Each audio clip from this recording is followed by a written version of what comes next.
छत्तीसगढ़ के पावन धरती है पाटेश्वर धाम।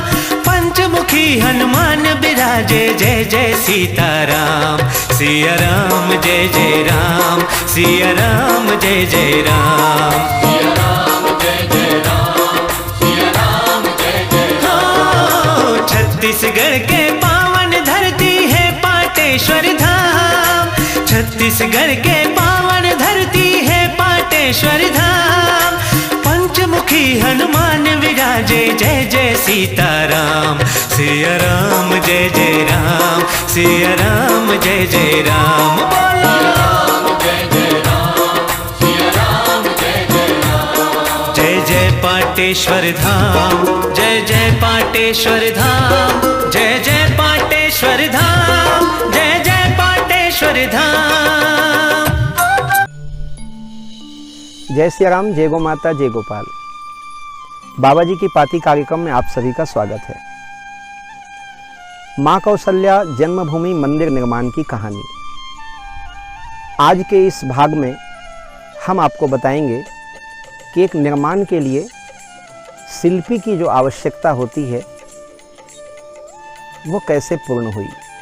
दूसरा, निर्माण के कार्य को आगे बढ़ाने हेतु किस प्रकार समाज को जोड़ा जाए, इस विषय में क्या पहल हुई और कैसे समाज को जोड़ने का क्रम प्रारंभ हुआ। 1989 से यह क्रम चल रहा है। संकल्प के साथ सृजन के साथ साथ आगे की कार्रवाई, नींव की खुदाई, श्रमदान की टोलियां। अब मन में एक बड़ा प्रश्न था कि जिस निर्माण को हम इतने बृहद रूप में करना चाहते हैं, क्योंकि अब यह मंदिर ईंट पत्थर से ना बन करके ठोस लाल पत्थर से बनना था और हजारों वर्ष इतिहास के लिए सुरक्षित रहना था। अब पंचमुखी हनुमान मंदिर का निर्माण एक ऐसे निर्माण के रूप में होना था जो केवल भारत में नहीं बल्कि विश्व में अद्वितीय हो। विश्व के नक्शे में जैसे सोमनाथ का मंदिर है, इस प्रकार जाना जाए। संकल्प भी हो चुका था, सृजन भी प्रारंभ हो चुका था, पूजन भी हो गया है। अभी तक दो चीज की कमी है, ना हमारे पास शिल्पी है और ना ही हमारे पास किसी प्रकार का बजट। ये दोनों चीज के लिए मन में थोड़ा मंथन चलता था। हालांकि चिंता बिल्कुल नहीं थी, क्योंकि हनुमान जी का सहारा लेकर और गुरुदेव की कृपा से कार्य प्रारंभ किया। सदा से मन में था कर्मण्येवाधिकारस्ते मा फलेषु कदाचन। यदि उस योगेश्वर कृष्ण ने वचन दिया है कि कर्म करने में तुम अपना ध्यान रखो, फल की आशा मत करो, वो तो मिलेगा ही। मैं अपना कर्म करता रहा। नींव की खुदाई लगभग आधा हो चुकी थी। बीच में मैं डोंडी लोहारा गया तो वहाँ पर पता चला कि जैन मंदिर दादाबाड़ी में एक गेट का निर्माण हो रहा है पत्थरों से, और उसे आगरा के एक शिल्पी बना रहे हैं। बहुत दिनों से हम शिल्पी ढूंढ रहे थे। मैंने पता किया तो वहाँ से मुझे एक मोबाइल नंबर मिला। फ़ोन करने पे पता चला कि सोरन सिंह शर्मा जी हैं आगरा से। अच्छा लगा, बातचीत से व्यवहारिक लगे। मैंने उनको आमंत्रित किया पाटेश्वर धाम। एक दिन पाटेश्वर धाम आए और बड़ा कठिन रास्ता था, लेकिन हमारे भेड़ी से तीरथ राम साहू जी उनको लेकर के आए। पहली मीटिंग में ही ये बात तय हो गई कि उनको ये काम करना है। अमूमन ऐसा देखा जाता है कि कुछ आगे पीछे बात होती है, 2-3 मीटिंग होती है, लेकिन ऐसा हो रहा था जैसे सब कुछ पहले से तय हो। इतना घनघोर जंगल, बजट की कोई व्यवस्था नहीं, लेकिन फिर भी शर्मा जी ने कहा कि ये कार्य करना है। और मैं समझता हूँ कि उनका जन्म इसीलिए हुआ है कि वो माँ कौशल्या की पावन जन्मभूमि का निर्माण कर सकें। ये तो सब हम सब निमित्त बनते हैं, समय निमित्त बनता है। उन्होंने एक नक्शा बनाने के लिए बात कही और मुझसे पूछा किस प्रकार का नक्शा हो।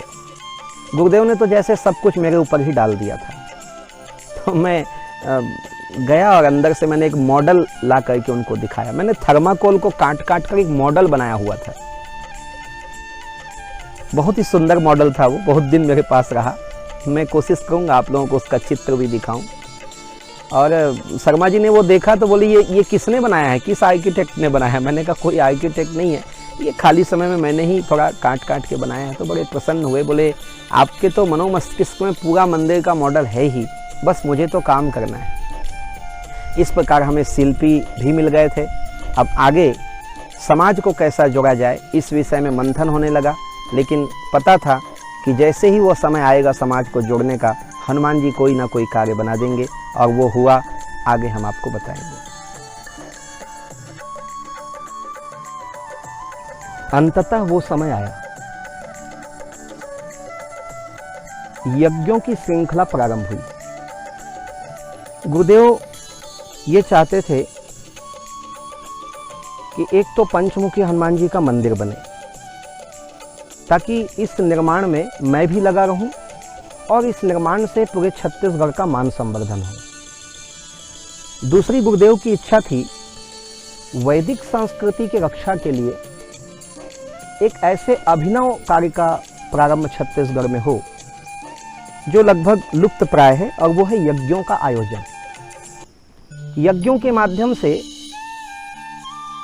एक तरफ जहां हमारी वैदिक शास्त्रीय पौराणिक संस्कृति की रक्षा होती है, ब्राह्मणों की सेवा, गौ संवर्धन का संदेश, पाटेश्वर धाम का युग संदेश, और जहां हम गाँव में जाके प्रवचन कर रहे थे तो वहां 1 या 2 गांव के लोग जुड़ रहे थे, लेकिन यज्ञ होने से एक ही जगह पर 25, 30, 40 गांव के लोग जुड़ेंगे। और इस तरह से सबसे पहला यज्ञ तो पाटेश्वर धाम में हुआ सन 2000 में, अतिरुद्र महायज्ञ। लेकिन दूसरे यज्ञ की भूमिका बन रही थी महाराष्ट्र में मांडो देवी देवस्थान। ये आम गांव के पास पड़ता है, गोंदिया जिला। पहला यज्ञ वहां संपन्न हुआ, और उस यज्ञ को देखने के बाद फिर क्रमशः गोंदिया में, छुरिया में, थान खमरिया में, नर्मदा, सुरसुली, लोहारा में इस प्रकार एक यज्ञों का श्रृंखला प्रारंभ हो गया। और यज्ञ के इसी वातावरण में मंदिर निर्माण की चर्चा भी होने लगी। मुझे अच्छी तरह याद है 2003 में जब बोले गांव में यज्ञ हुआ बालाघाट जिला में, तो पूज्य गुरुदेव भगवान ने मुझे कहा कि यज्ञों में दूसरे कथाकार ना बुलाकर आप स्वयं राम कथा करिए, और राम कथा के मंच के माध्यम से आप अपना पूरा संदेश भी दीजिए और इस निर्माण के बारे में भी लोगों को बताइए। हनुमान जयंती का पर्व था पाटेश्वर धाम में। यज्ञशाला में कुछ भक्त बैठे थे, गुरुदेव भी विराजमान थे। सबसे पहले मंगसा से मेरे जन्मदाता श्रीमान निगम प्रसाद आडिल जी हाथ जोड़कर खड़े हुए। उन्होंने कहा कि इस अद्भुत निर्माण में मैं 51,000 रुपये देना चाहता हूँ। तत्काल मेरे मस्तिष्क में एक बिजली कौंधी। मुझे लगा यही एक व्यवस्था हो सकती है कि लोग अपने संकल्प से इस निर्माण में जुड़ें और उनको एक सुविधा भी दी जाए कि वो गरीब भी हो तो भी कुछ वर्षों में किस्त में उस राशि को जमा कर सके। फिर किसी ने 21,000 कहा, मैंने कहा इसके आगे 11,000 भी आप कह सकते हैं। मैंने 5100 की बात कह दी, और इस तरह प्रारंभ हुआ। मंदिर संरक्षक मंडल 51,000, मंदिर निर्माण मंडल 21,000, मंदिर आधार मंडल 11,000 और मंदिर निर्माण सदस्य 5100। और हमने व्यवस्था दे दी कि इस राशि को धीरे धीरे 10 वर्षों में जमा करना है। स्वर्गीय भगवती दुबे जी रायपुर, इसी तरह हमारे ओम प्रकाश जोशी जी थान खमरिया, अनिल सिंघानिया जी, प्रेम सिंह बघेल जी, राजकुमार जी, बहुत सारे उस समय कार्यकर्ता जिन लोगों ने उसी दिन सदस्यता ले ली। मुझे शायद ऐसा लगता है कि 25-30 सदस्य उस दिन आजीवन सदस्य बन गए और वो क्रम शुरू हो गया। फिर हमने एक सदस्यता पत्रक बनवाया, सूची बनाई और इस तरह से कार्य प्रारंभ हुआ सदस्यता का। आज 24,000 सदस्य इस मंदिर निर्माण में जुड़ चुके हैं। और आज बाबा जी की पाती कार्यक्रम में आप सभी जो माँ कौशल्या जन्मभूमि मंदिर निर्माण की कहानी देख रहे हैं, यदि अभी तक आप नहीं जुड़े हैं तो एक विनम्र अपील है, ये तीर्थ जब बन के तैयार हो जाएगा तो हम जुड़ नहीं पाएंगे, दान दे पाएंगे।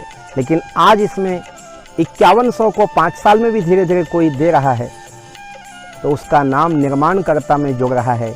यहाँ के शिलालेखों में, कीर्ति स्तंभ में उनका नाम लिखा जाएगा। आप भी जुड़ें, अपने नाम और अपने परिवार को आप अमर बनाएं। आगे की जानकारी आपके टीवी स्क्रीन में चल रही है, किस प्रकार सदस्य बनना है ये आप पढ़ सकते हैं। साथ ही हमारे अकाउंट डिटेल भी इस स्क्रीन पे चल रहे हैं, इन अकाउंट नंबरों पर आप अपनी राशि भेजकर हमें सूचना देकर मंदिर निर्माण में जुड़ सकते हैं। आज की बाबा जी की पाती कार्यक्रम में माँ कौशल्या जन्मभूमि मंदिर निर्माण की कहानी लेकर मैं राम बालक दास महात्यागी, पाटेश्वर धाम छत्तीसगढ़ से कल पुनः मिलेंगे आपको एक और नए कड़ी को जोड़ते हुए इसी कहानी में। जय सिया राम, जय गो माता, जय गोपाल, जय पाटेश्वर धाम।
पाटेश्वर धाम से जुड़े इसी तरह ज्ञानवर्धक एवं आनंददायक वीडियो प्रतिदिन देखने के लिए, बाबा जी की पाती कार्यक्रम से जुड़ने के लिए हमारे YouTube चैनल राम बालक दास को सब्सक्राइब करें एवं घंटी का बटन दबाएं। इस तरह आप हमारी सूचनाओं से जुड़े रहेंगे। ध्यान रखें, प्रतिदिन शाम 4 बजे बाबा जी की पाती कार्यक्रम में आप सभी का स्वागत रहेगा।